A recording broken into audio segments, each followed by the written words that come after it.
یہ دوسرا حصہ ہے۔ نبی کریم صلی اللہ علیہ وسلم نے اللہ کے حکم پر، اللہ کی رہنمائی میں ایک ایسی مضبوط قوم تیار کی جس نے اس وقت کی سب سے بڑی طاقت ایران کو شکست دی اور دیگر دنیا کی طاقتوں کو شکست دی۔ وہ اس لیے شکست نہیں دی کہ دین اسلام کوئی جارح مذہب ہے، دین ہے، بلکہ انہوں نے جب اپنے مفادات کے خلاف آواز پہلی مرتبہ اٹھتی ہوئی دیکھی تو وہ حملہ آور ہوئے، اور اس کی پاداش میں جب مسلمانوں نے اس کا دفاع کیا تو انہیں شکست فاش ہوئی۔ حضرت سلمان فارسی رضی اللہ تعالیٰ عنہ کا بیان ہے کہ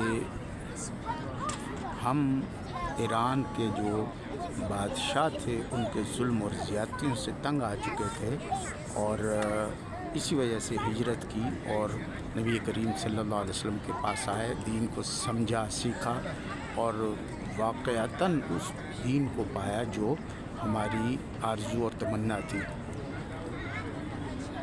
نبی کریم صلی اللہ علیہ وسلم نے اللہ کا دین قائم کیا اور دنیا کی بہترین قوم امت مسلمہ بنی۔ آج میں طواف جب کر رہا تھا تو ایک فلسطینی ساتھی کو دعائیں مانگتے ہوئے پایا، اللہم انصر اہل غزہ، یا اللہ تو غزہ والوں کی مدد فرما، یا اللہ تو غزہ والوں کی مدد فرما۔ تو میں نے بھی آمین کہی، مگر 60 سال 70 سال ہو گئے ہیں یہ دعائیں ہو رہی ہیں اس حرم میں، لیکن آج تک غزہ والوں کی جو حالت ہے وہ ہمارے سامنے ہے۔ دل جو ہے خون کے آنسو روتا ہے۔ کیا وجہ ہے کہ اللہ تعالیٰ ان کی مدد کرنا نہیں چاہتا؟ یا اللہ تعالیٰ معاذ اللہ قادر نہیں ہے؟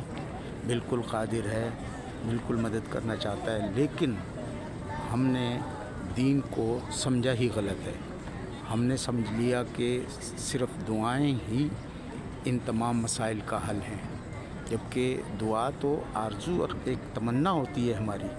یہ ایسا ہی ہے جیسے ہم چاہتے ہیں کہ میں گاڑی چلاؤں، میں چاہتا ہوں گاڑی چلاؤں، یہ میری ایک دعا اور آرزو ہے، لیکن اس کے لیے کیا صرف یہ کہہ دینا یا دل میں خیال آ جانا کہ گاڑی چلاؤں کافی ہے؟ نہیں، اس کے لیے گاڑی خریدنی پڑے گی، اس کو پھر چلانا پڑے گا، تب میری آرزو پوری ہوگی۔ اسی طرح سے جب ہم یہ چاہتے ہیں اے اللہ تو فلسطین کی اہل غزہ کی مدد فرما، تو اللہ تعالیٰ سے ہم در حقیقت یہ کہہ رہے تھے یا اللہ ہم چاہتے ہیں ان کی مدد ہو، اور اللہ نے پھر اس کا طریقہ بتایا ہے کہ تم کھڑے ہو جاؤ ان لوگوں کی مدد کے لیے جو مظلوم ہیں۔ تو غزہ کی آزادی اور ان کی مدد تب ہی ممکن ہو سکے گی جب ہم ان کے لیے کھڑے ہوں گے، امت مسلمہ کھڑی ہوگی۔ امت مسلمہ تو آج تقسیم ہو چکی ہے، اپنے مفادات کے تحفظ میں مصروف ہے، تو ظاہر ہے کہ اللہ کی مدد کیسے نازل ہوگی؟